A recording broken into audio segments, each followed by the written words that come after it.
دوسری جانب دہشت گرد اسرائیل کے نہتے فلسطینیوں پر وحشیانہ حملے جاری ہیں۔ صہیونی فورسز کے فضائی حملوں میں 24 گھنٹوں کے دوران مزید 67 فلسطینی شہید ہو گئے، 156 زخمی ہوئے۔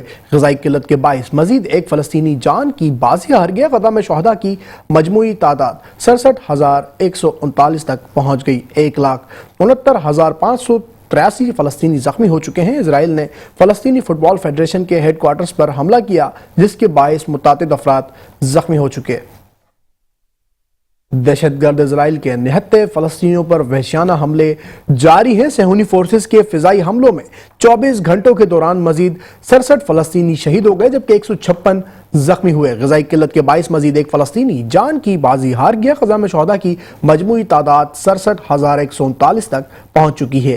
1,69,583 فلسطینی زخمی ہو چکے ہیں۔ اسرائیل نے فلسطینی فٹ بال فیڈریشن کے ہیڈ کوارٹرز پر حملہ کیا، جس کے باعث متعدد افراد زخمی ہو گئے۔